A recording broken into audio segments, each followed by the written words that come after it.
Bem-vindos ao Negócios Record. Eu sou a Diana Ramos. Eu sou o Sérgio Gritinas. Entretanto, acabou-se o verão e estamos de volta com o programa que faz auditoria às vitórias fora das 4 linhas.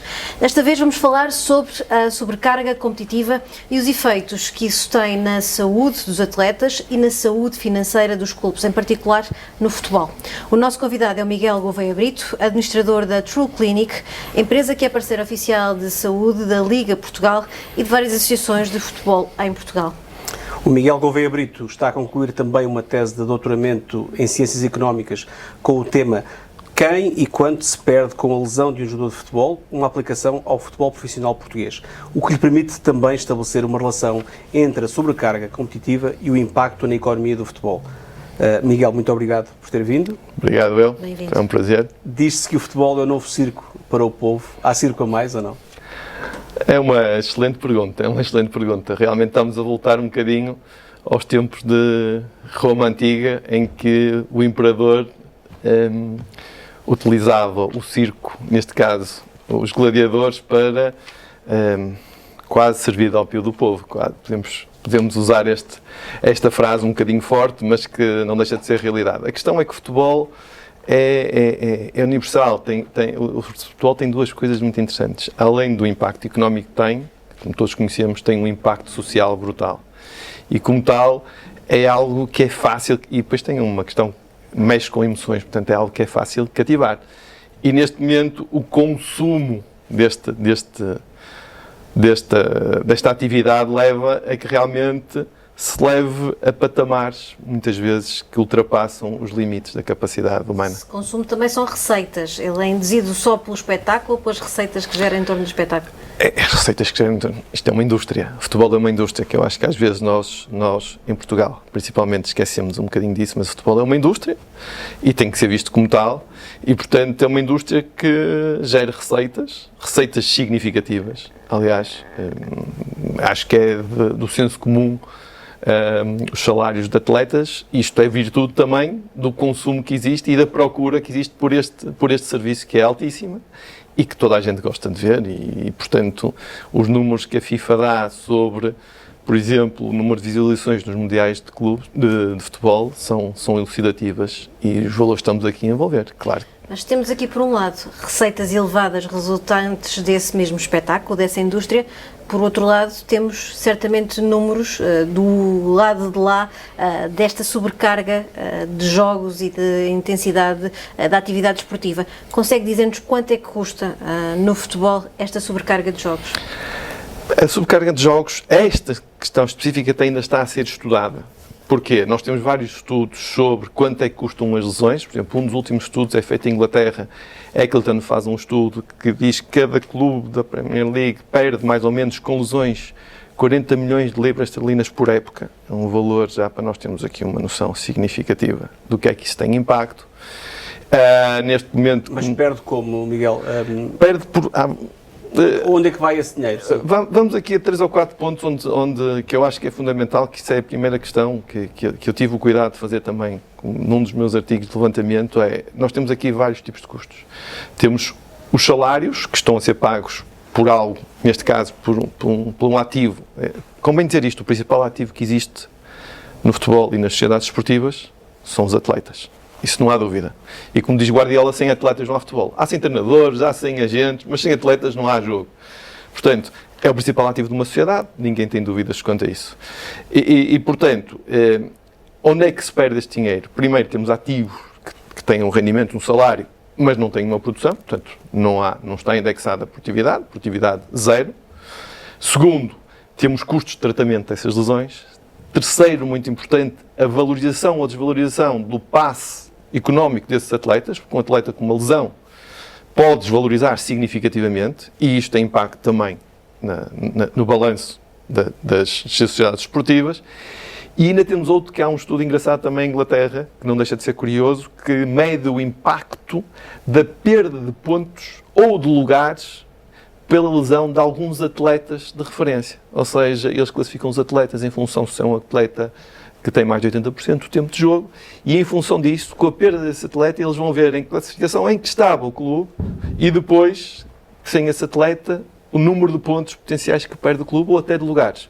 Isto, como nós sabemos, depois tem implicações no acesso às competições europeias, na classificação, e isto tem implicações na área de patrocínios e de apoios. Portanto, aqui há uma série de custos diretos e outros indiretos. Em Portugal, algum estudo parecido ou não? Nada. Exatamente. Longe disso. Não temos Tem uma nada. estimativa aproximada. Em Portugal, a estimativa, como eu vos disse, não é por acaso que eu escolhi esta. Eu sou basicamente de gestão, apesar de estar ligado à saúde e ao desporto há muitos anos, e a escolha destas ideias é exatamente por falta dessa informação. E esta informação tem sido quase, como nós costumamos dizer, na área da investigação, pescar à linha, o que é sempre mais complicado, mas dir-vos-ia um dado assim muito bruto. Muito bruto. Em média, cada clube tem de paragem por ano, na primeira e segunda divisão, 730, 740 dias. Quer dizer que tem 2 atletas, em média, parados por época, num plantel.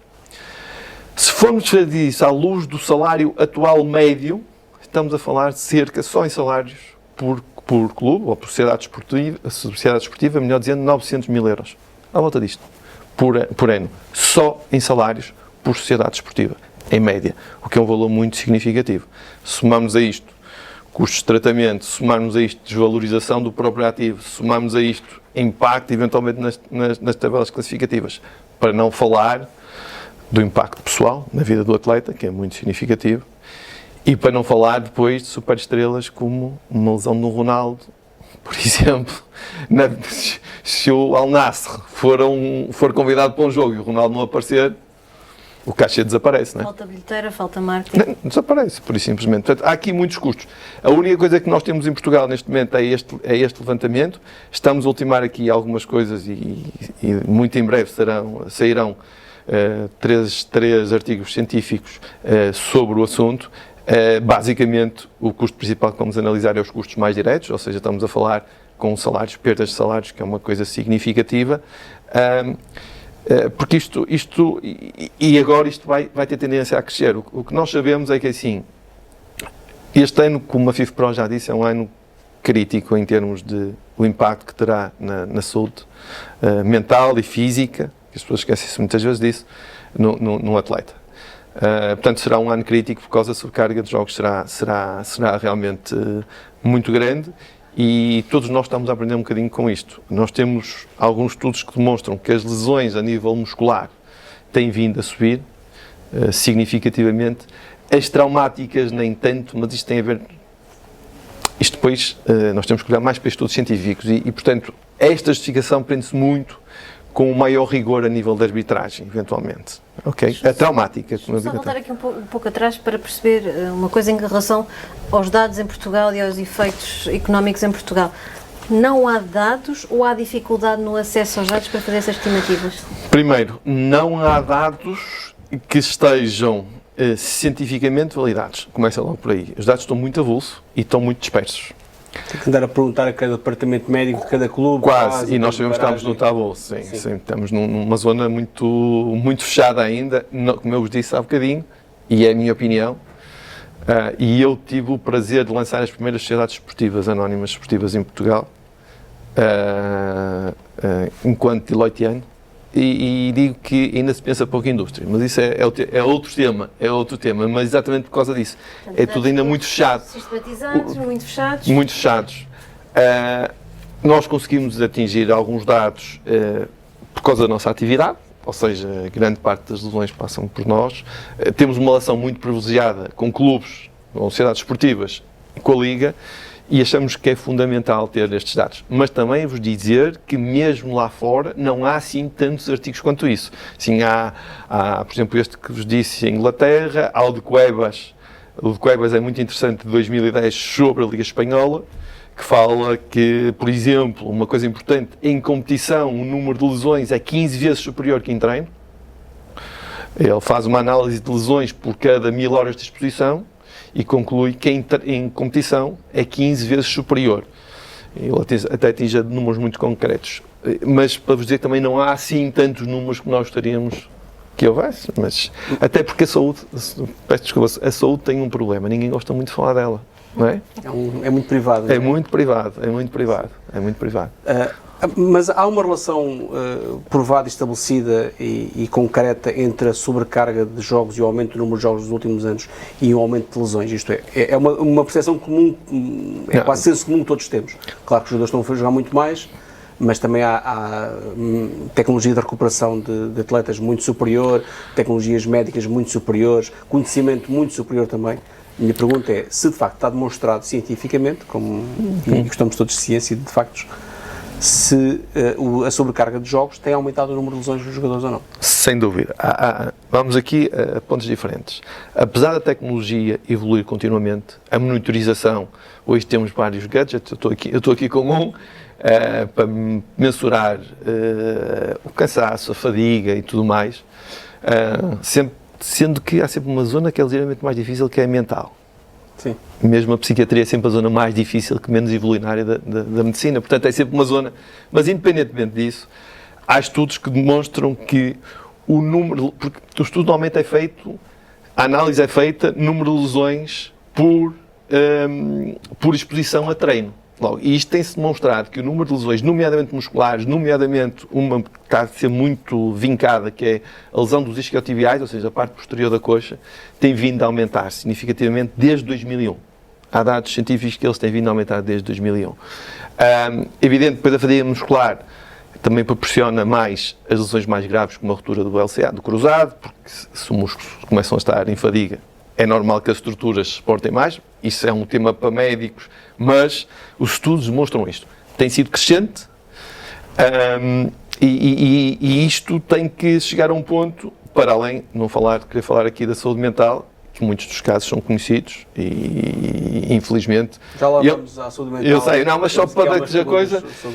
portanto, há estudos que demonstram que realmente a exposição à carga tem, nomeadamente no futebol, tem vindo a aumentar o número de lesões, nomeadamente o número de lesões musculares.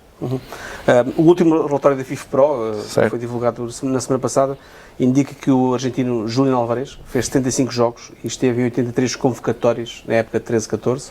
Entretanto, foi o jogador mais caro do último verão. O Atlético de Madrid pagou 75 milhões de euros para o contratar. Como é que agora vamos dizer ao Atlético de Madrid que não pode usar o Julián Álvarez por quem pagou 75 milhões de euros? Exatamente. Ou que deve usá-lo menos? E há outro número ainda, eu ainda vou buscar outro número que ontem estava a conversar com um amigo meu e estávamos a falar. O Alan está com um número de golos fantástico, mas o Alan não foi à seleção, não houve seleção, não houve jogos. Não teve no europeu. Ou seja, esta análise, é evidente que esta análise causal, científica, é sempre mais difícil de provar. Nós temos que ir ao âmago da questão para tentar provar isto. Mas factualmente é assim. E depois existe isso. Como é que eu acho que os clubes vão começar cada vez mais a olhar para isso. Como é que, não é só o estado que está o atleta fisicamente, é como é que ele vem de subcarga de jogos, como é que ele está apto e qual é a predisposição dele à lesão. Já há alguns algoritmos para analisar a predisposição de um atleta à lesão, mas explicar a um clube que gasta o que gasta num atleta, num ativo, que é um ativo, em que pensa rentabilizá-lo por duas formas, isto é um bocadinho... Eu com isto não quero desprezar minimamente o ser humano que está por trás do atleta, não é essa, mas é um ativo para um clube que tem duas formas de o rentabilizar.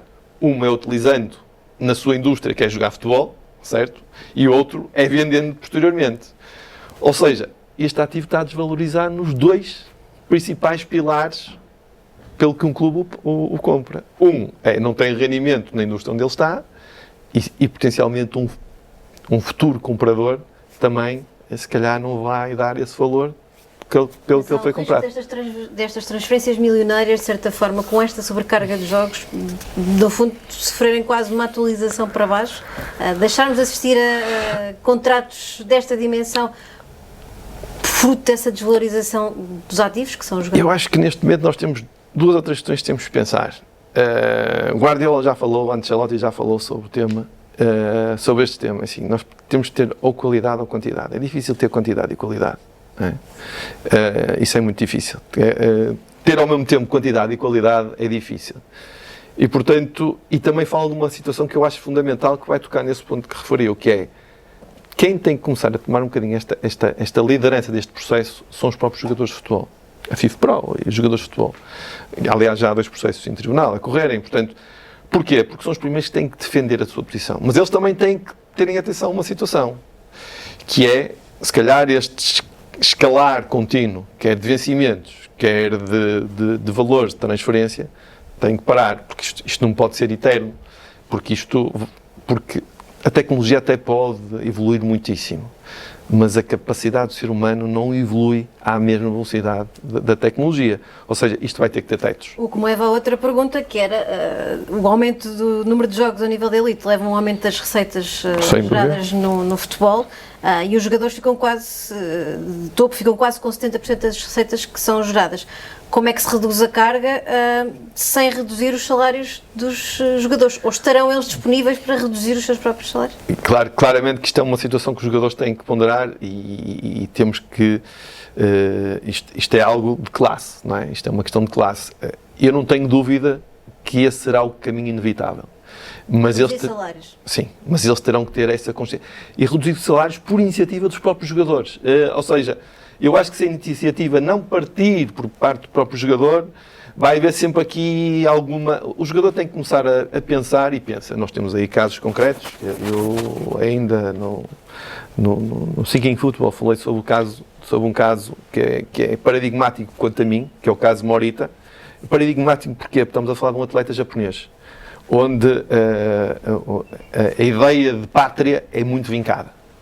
Não é? Eles têm os samurais, os kamikaze, portanto é uma ideia de pátria. Alguém que diz, eu por causa da minha saúde tenho que não posso ir à seleção, eu acho que isso já começa a ser uma consciência. E portanto os atletas, os jogadores, acho que têm que ter, e começa-se a ver, Rodri já falou, começa-se a ver vários atletas a dizer, isto é preciso pôr, claro, tem que ter essa contrapartida, como tudo, não é? Falou do tema da seleção e da valorização dos jogadores e a análise que os clubes fazem quando os contratam. Acha que um jogador que abdique da seleção cedo na carreira vai se tornar mais valioso? Eu estou a pensar em jogadores que recentemente vimos, o Frederic Ornos do Benfica fez isso, o João Mário também abdicou da seleção, o Rafa fez isso, ainda no pico da carreira. Um jogador vai valer mais aos olhos de um clube se abdicar da seleção? Sobretudo se for de uma seleção de um país muito longe da Europa. Essa é uma questão muito interessante, porque isso... Eu acho que isto aqui, há 2 variáveis que são antagónicas. Vamos ter o clube que vai pensar, eu vou ter o ativo mais disponível para mim e, portanto, ele vai-me ser mais útil na minha atividade e eu posso valorizá-lo mais, mas vamos ter menos monta à disposição do próprio ativo, que é inevitável, não é? Porque a seleção é sempre uma monta de exposição do ativo do jogador de futebol. Depende das seleções. Claramente, depende das seleções. Claramente, se forem uma seleção mais coisas, com menos monta, digamos, terá menos impacto. Mas o problema é que as seleções têm mais montações, têm os jogadores principais e são os que têm mais subcarga de jogos. Ou seja, vamos voltar outra vez a uma coisa, é assim, e o que é que vai ser dessas seleções?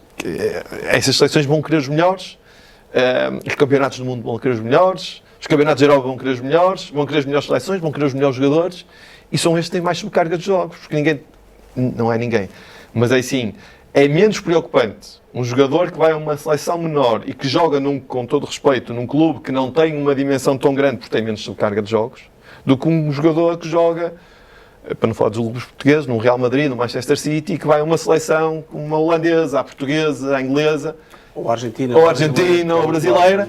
Ou seja, isto é quase um paradoxo, não é?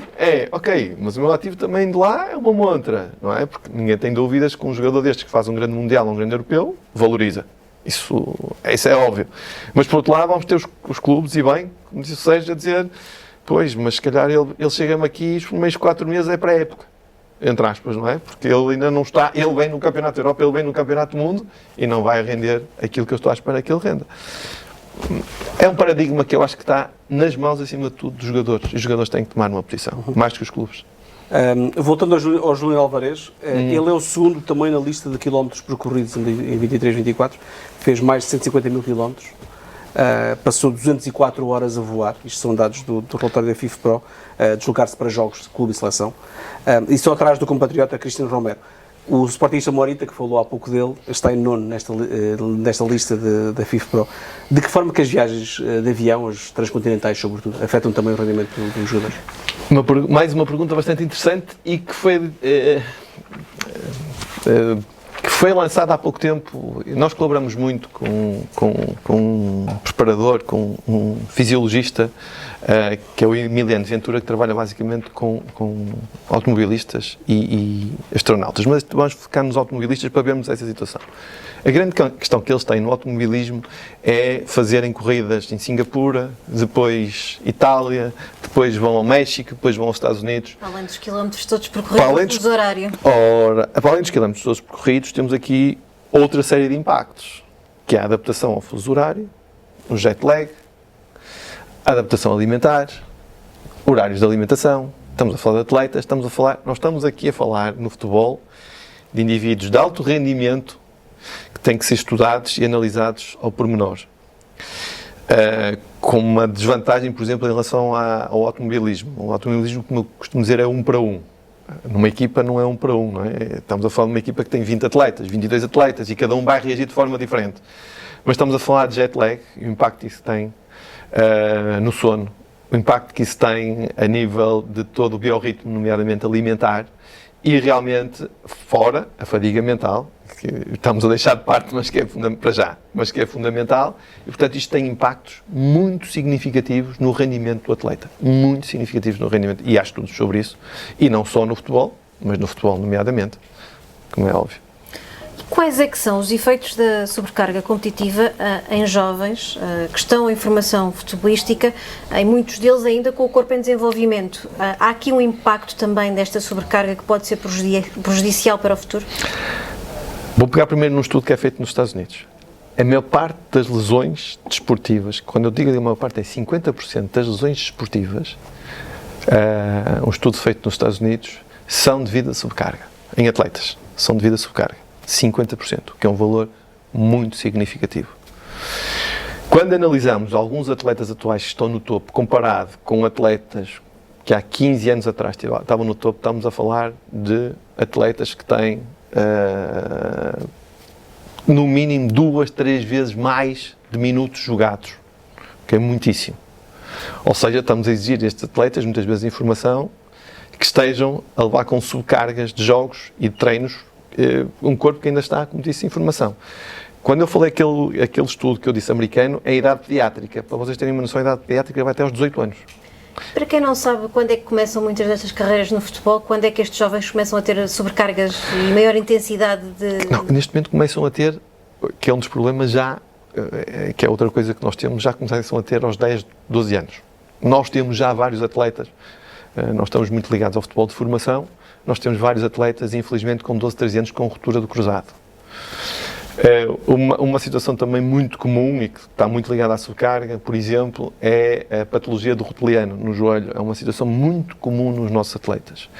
E depois, uma lesão mais crónica, não? É uma lesão crónica, mas tem muito a ver com sobrecarga, impactos contínuos, mas em atletas com 14, 15, 16 anos. Eu não quero ir muito pela vertente médica e técnica, porque não sou médico, sou gestor. Apesar de bater isto de uma forma contínua, é uma situação que nós temos, depois cartilagens a nível de joelhos, em miúdos de 14, 15 anos, que quase já desapareceram, situações que demonstram muito a sobrecarga. O que é que acontece quanto a mim? É que começa-se cada vez mais a ter treinos. Hoje em dia, muitas equipas com sub-12, sub-13 têm 3, 4 treinos por semana, além do jogo. Além disso, temos cada vez atletas mais novos a um nível mais alto, com 16 anos, nas equipas A. E ainda temos outra coisa, por exemplo, em Portugal, e que não é só comum em Portugal, mas é os clubes a defenderem-se até a nível internacional. Tem a equipa A, a equipa B, que também é profissional, a equipa sub-23 também é profissional, muitas vezes a equipa sub-21 também é profissional. Portanto, não estamos a falar de uma equipa profissional, estamos a falar...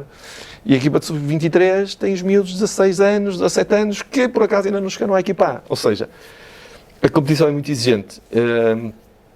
Eu acho que assim, é aquilo que começamos logo. O futebol neste momento é realmente neste momento o Coliseu de Roma antigo, e é a maior indústria de entretenimento do mundo. Não tenho dúvidas quanto a isso. Podemos falar de cinema, podemos falar de outros, mas acho que o futebol realmente é aquela... Porque gera paixão, as pessoas estão muito interessadas. E depois há que vender também este conteúdo e esta indústria vive muito disso, mas não nos podemos esquecer que do outro lado temos uma coisa muito específica nesta indústria. É intensiva em mão de obra, certo? E a mão de obra tem um desgaste muito mais complexo, mais rápido e muito mais complexo, porque é mental, é físico, é algo que é mais difícil compreender um ser humano que uma máquina que tínhamos ali e mudamos a peça e ela está a continuar a funcionar. Falando de um caso concreto ainda sobre a questão da sobrecarga nos jovens, eu lembro-me que o Renato Sanches, quando se estreou no Benfica em 15-16, começou, creio que na altura foi o Europeu de Sub-18, Sub-17, fez jogos na equipa B. Naquela temporada de 15 a 6, ele tinha 18 anos, o Renato Sanches terá feito, creio, mais de 50 ou 60 jogos, facilmente, mais de 5 mil minutos, se a memória não me falha. Aquilo que aconteceu à carreira de Renato Sanches depois, e estamos a falar já foi há 8 anos, e teve muitos problemas com lesões, pode ser uma consequência da sobrecarga na adolescência que teve nessa altura, com o corpo ainda em formação? Pode ser uma das consequências da sobrecarga, sim. O que nós cada vez mais estudos vão demonstrando é que a sobrecarga precoce, e é muito comum, e cada vez o ser humano tem continuamente batido recordes, a todos os níveis. Não é? Nós chegamos, eu este ano tive a felicidade para ir a esse ponto, de ir aos Jogos Olímpicos, e tive a sorte de ver uma Simone Biles a atuar. E aquilo ultrapassa tudo que é limite para mim da capacidade humana. E nós estamos a levar o desporto são super-homens, isto já não são super-homens. E estamos a exigir cada vez mais cedo este super-homem para atingirem aquele nível. As consequências disso, como a questão do Renato Sanches, claro que vão ser pagas, não é? O corpo ainda está em formação, a estrutura ainda está em formação, ou seja, nós estamos a pôr atletas a levar o seu organismo ao limite. Eu costumo dizer isto, o alto rendimento, as pessoas falam muito que o desporto é da saúde. O desporto, eu também concordo. Mas o alto rendimento é uma questão diferente. Tem muitos inconvenientes para a saúde, ou antes, muitas consequências para a saúde, e raramente nós não vimos um atleta que teve a um determinado nível que não tenha, por exemplo, já feito 2 rupturas ou uma ruptura do cruzado, bem, para não falar de, como o Renato Sanches faz constantemente, micro-rupturas musculares e rupturas musculares.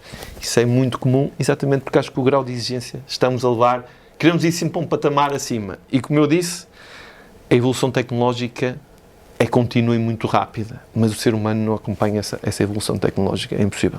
Em relação à parte mental, já fomos falando dela aqui ao longo deste episódio, há algum estudo que também enquadre o impacto desta sobrecarga, do alto rendimento, da intensidade no futebol, da questão dos jogos, do impacto que toda esta atividade tem na saúde mental?